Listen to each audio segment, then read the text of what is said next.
Navegaron 12.000 kilómetros para llegar a nuestros puertos.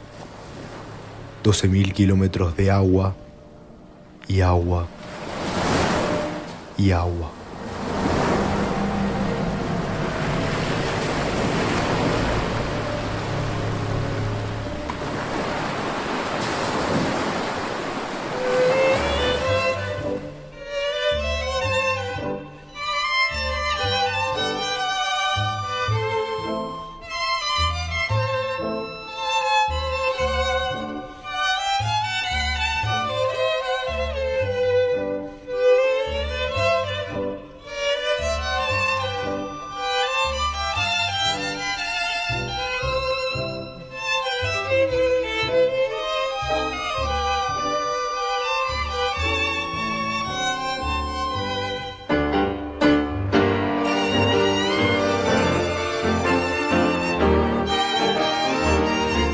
La gran ola de inmigración europea tuvo lugar a fines del siglo XIX y principios del siglo XX.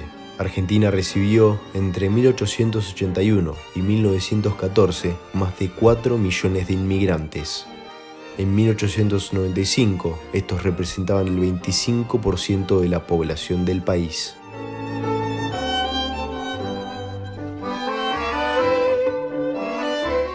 Buenos Aires cuenta con una cultura gastronómica de gran diversidad. Es un collage de experiencias y de vidas pasadas, gustos que no nacieron en la Argentina, pero que hoy adoptamos y llamamos porteños. El encuentro entre diferentes culturas puede brindar sabrosos resultados.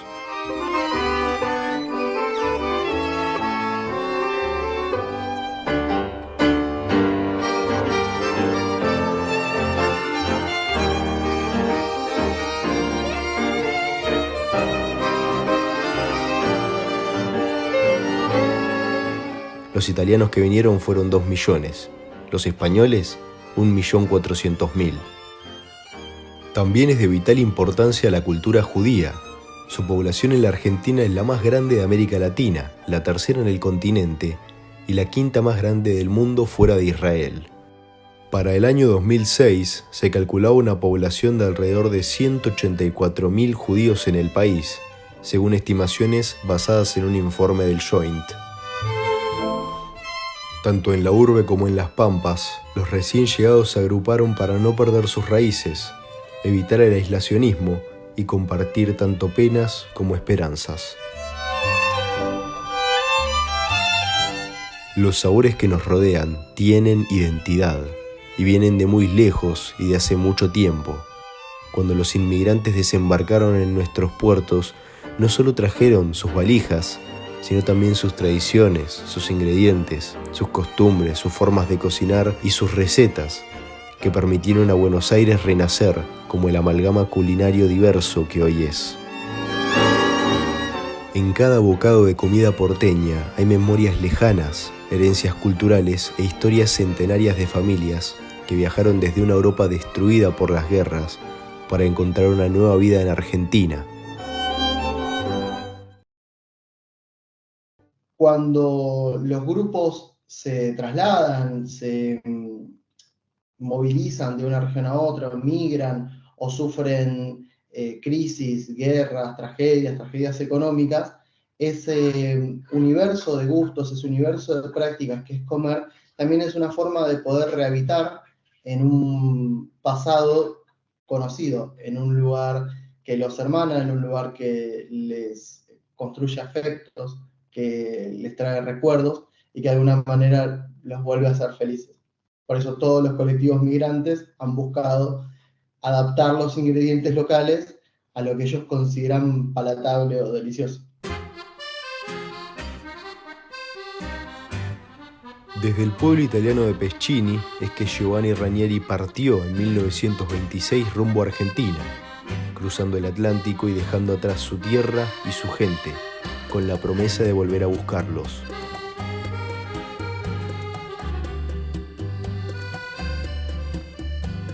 Cuando llegó a Buenos Aires, inauguró su restaurante Playas de Nápoli. En 1947, Giovanni consiguió finalmente traer a su familia y volvió a conocer a su hijo, quien para ahora tenía 27 años.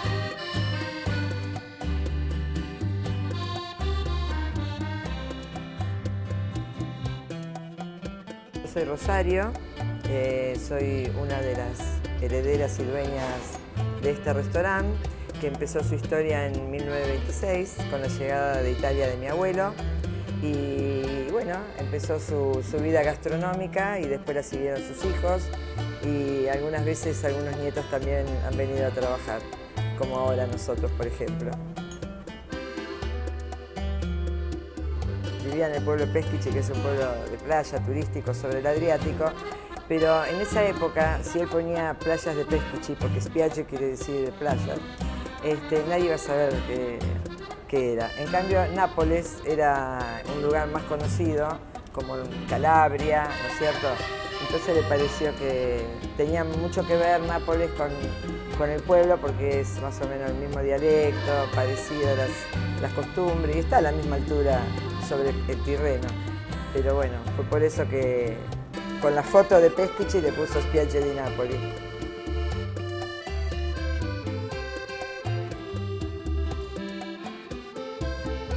El pueblo de mi papá, cuando voy, me hace sentir la nostalgia familiar, porque acá nosotros nos criamos y se hablaba mucho de los vecinos del pueblo, de las costumbres y de cómo habían vivido. Entonces, cuando uno va a esos pueblos, o al pueblo en este caso de mi papá, te parece estar viviendo todo lo que te contaron. La verdad que sí.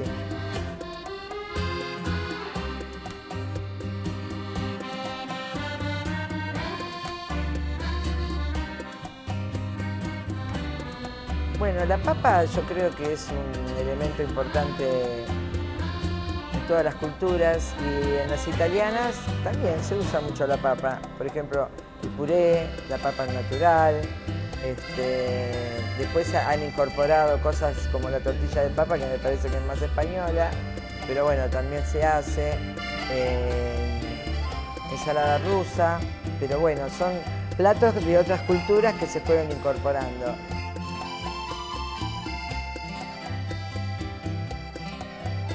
Bueno, y después los ñoquis, que se hacen con papa, que yo creo que se consumen más en la Argentina que en Italia. Con el tiempo los fuimos adaptando o incorporando mucho a las comidas en Argentina.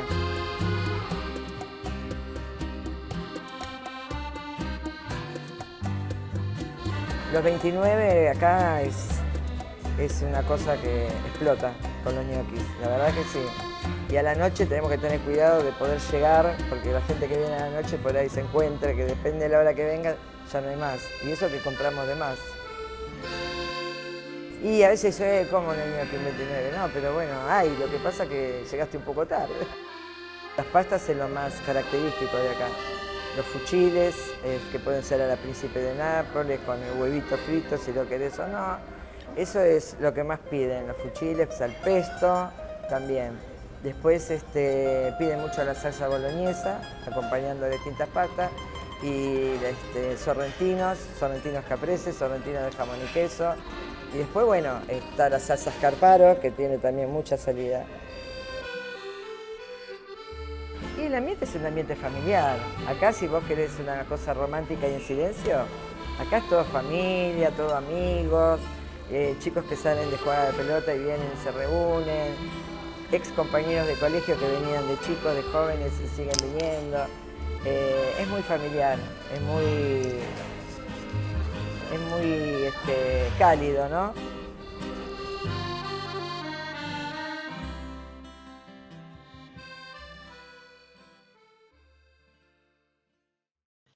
Los primeros migrantes identificados con la religión judía son del siglo XIX, del norte de África y expulsados de España, lo que son conocidos como judíos sefaradíes, que vienen de Grecia, de lo que ahora es Turquía, y traen una impronta mucho más parecida al mundo árabe.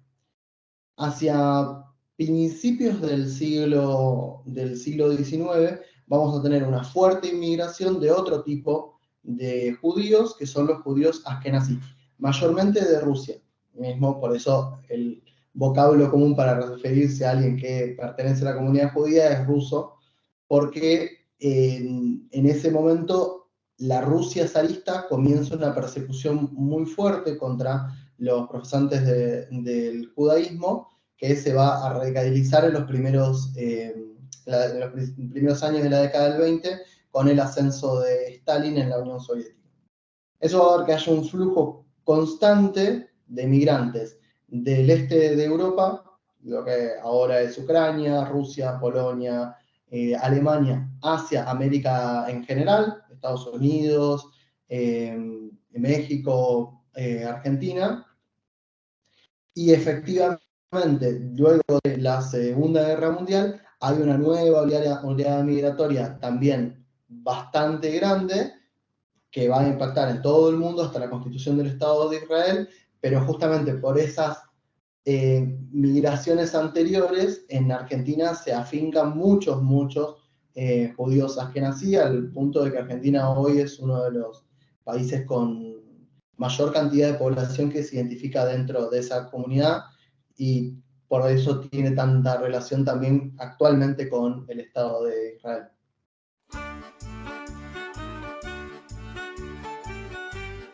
La comunidad judía tuvo dos polos gastronómicos en toda su historia. El lado turco centró su arte culinario en las carnes, dado la prosperidad social y económica de su pueblo. La parte del este, en contraposición, estableció a la papa como la base de su gastronomía a causa de las crisis que sufrió su sociedad. Las problemáticas que azotaron a Europa del Este a lo largo de la historia impactaron en la forma de alimentarse de sus ciudadanos. Así fue como surgieron gran parte de los platos que conforman el menú de la cocina judía, entre ellos los niches.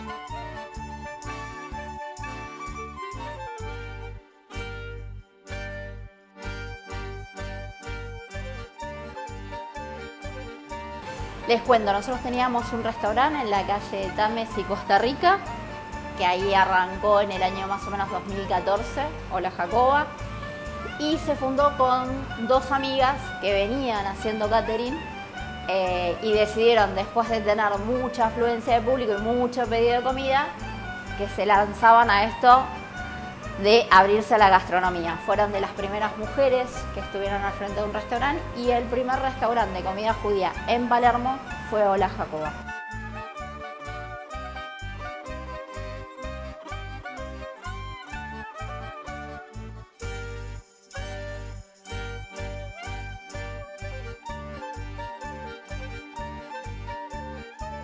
Funcionó y fue pasando el tiempo, pandemia de por medio, eso hizo que algunas cosas se cortaran, entre esos la relación de estas dos socias. Quedó una sola, Andrea era amiga de mi hermano, y Andrea la verdad que decidió que era mucho para ella el restaurante, así que decidió venderlo. En esa oportunidad me comentó, mi hermano yo lo perdí en el 2020 durante la pandemia, era uno de los mejores amigos de Andrea y la verdad que le gustaba mucho la Jacoba como lugar, como lo que representaba. Sabía el cariño que le había puesto Andrea a todo lo que armó, ¿sí? Hola Jacoba se arma desde el corazón de las recetas de las abuelas de las dos chicas, y esas recetas son las que se les pasaron a los chefs para que después se llevaran a la mesa del restaurante. Entonces, todo ese trabajo que se hizo durante todo ese tiempo, mi hermano lo vio y fue viendo el crecimiento. Y un poco en homenaje a él, al recuerdo y también en acompañar a Andrea que no perdiera esto que tanto trabajo le había dedicado, decidimos con mi familia comprar el fondo de comercio allá por el 2021.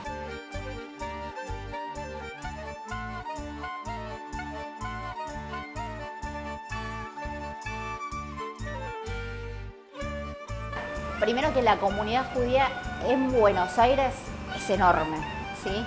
Entonces, el acompañamiento de esa comunidad es constante, sobre todo para las fiestas. La comunidad judía tiene dos fiestas que son fundamentales, que son el Pesaj y el Rosh Hashanah. Entonces, en ese momento es donde más nosotros sentimos el cariño de la comunidad.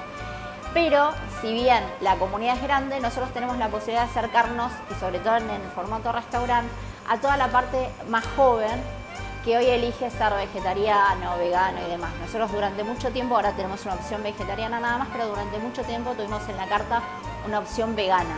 Y eso era lo que nos permitía por ahí abrirnos a un público mucho más joven, ¿no? Y después, bueno, la ayuda de las redes sociales, tener acercamientos con diferentes personalidades, tener canjes con algunas radios y demás, eso nos abrió un espectro mucho mayor y más heterogéneo y no quedarnos cerrados en lo que es la comunidad nada más. Y la gente tiene ya hace más o menos 10, 15 años una apertura de abrirse a las nuevas culturas que han llegado sobre todo a Buenos Aires, ¿no?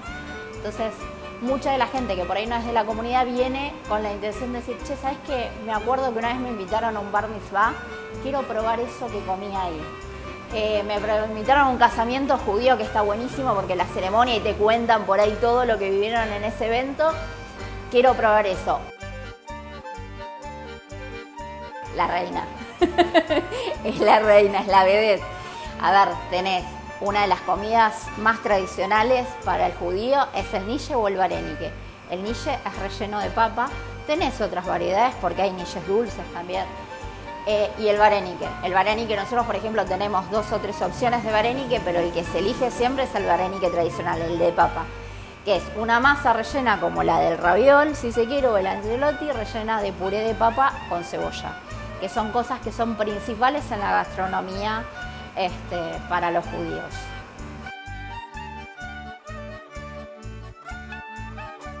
El niche es tradicional.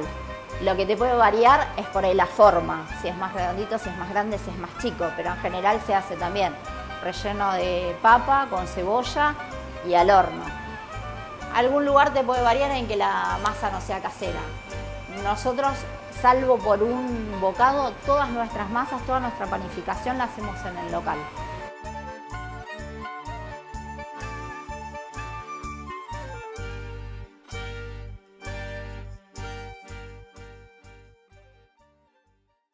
Nosotros en Argentina tenemos distintas oleadas migratorias. Quizá la más conocida es la de finales del siglo XIX, principios del XX, que está muy atravesada por las guerras en Europa, pero esa migración no se hizo sobre el vacío. Argentina, ustedes saben, fue colonia española, entonces tenemos enorme cantidad de contingentes migrantes españoles desde antes de que exista el país mismo. Eso fue tramando cadenas o redes donde en las etapas de crisis en la península ibérica viajar hacia una colonia o una excolonia era algo posible, por lo cual durante más o menos 60, 80 años la migración principal que llegó a Argentina eran españoles.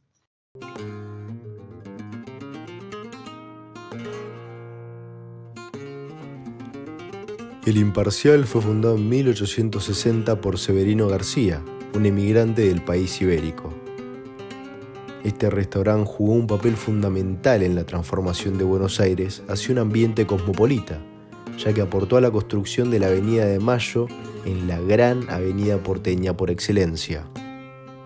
Este periodo coincide además con la llegada de cientos de miles de españoles al país. Durante la Guerra Civil Española en los años 30 aparecieron en Buenos Aires partidarios de ambos bandos. Por lo tanto, don Severino estableció una regla fundamental: ni partidos políticos ni religión. Todo viene porque en la esquina había, y hay uno todavía, había 2 negocios de españoles. Uno que está todavía, el español, y el de la esquina, que no me acuerdo ya. Continuamente, los españoles, por toda su historia, fueron contrincantes entre sí por motivos políticos. Entonces, empezaban las discusiones y venían, se tiraban los muebles y todo eso a través de la esquina. Entonces después venían todos dañados acá y algunos seguían discutiendo. Entonces se les ponía ese cartel que está allá, que teníamos un mozo grandote Corral, me acuerdo. Y cuando empezaban a discutir de mesa a mesa, iba y les ponía el cartel así, para que no... De ahí empezó el nombre del Imparcial, porque esto era el Imparcial.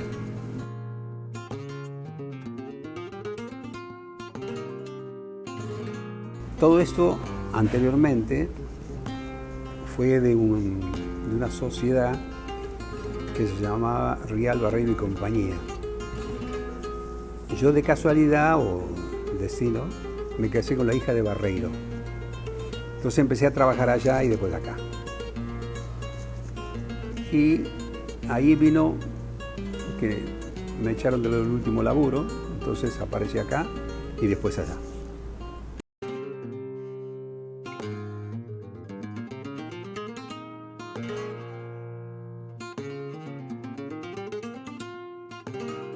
Los escudos, bueno, todos los cuadros tienen que ver con España. Los murales tienen que ver con Granada, el Albaicín. Esto que tenés atrás es el patio de los Hornos de Granada. Allá tenés el Albaicín. Allá tenés una muestra de toros.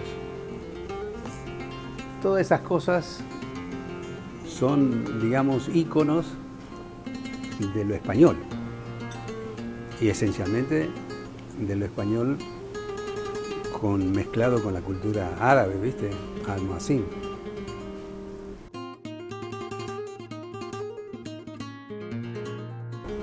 La tortilla de papas en España solamente tiene papas.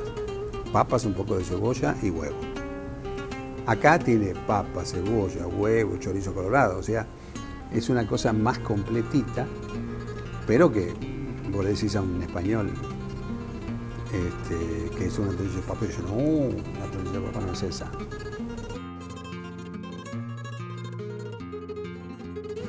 Como tal, hay 200 tipos de papa. Nosotros adoptamos y tenemos como un solo tipo de papa, que es el que ustedes conocen. Es acompañamiento de todo, aparte de usar para la tortilla. Acordate que en la tortilla española vos la usás rebanadas, o sea, rebanadas finas de papa que se van acumulando y se van, digamos, soldando, por así decirlo, ¿no? Pero se usa mucho en el puchero, se usa mucho como acompañamiento, como puré, como todo lo demás. O sea, es el acompañamiento ideal en muchas cosas. Encima sirve para los ñoquis.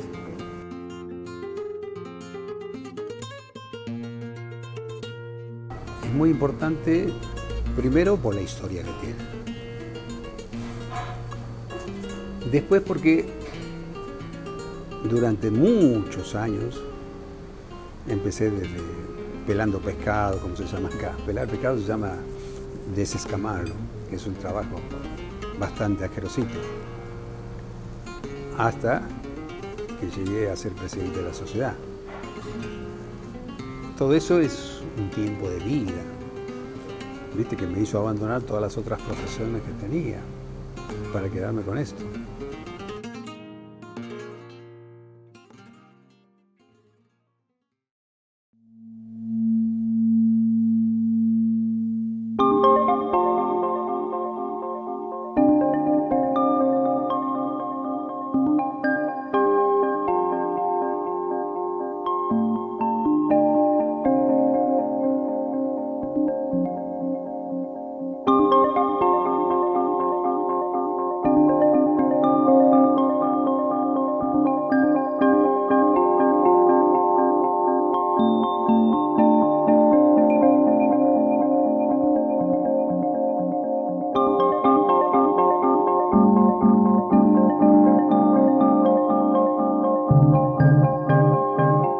Nuestra identidad como argentinos está tejida irreversiblemente al impacto de culturas como la española, la italiana y la judía. Estas conformaron nuestras preocupaciones, nuestras ansiedades, nuestras alegrías, nuestra tolerancia y nuestra diversidad.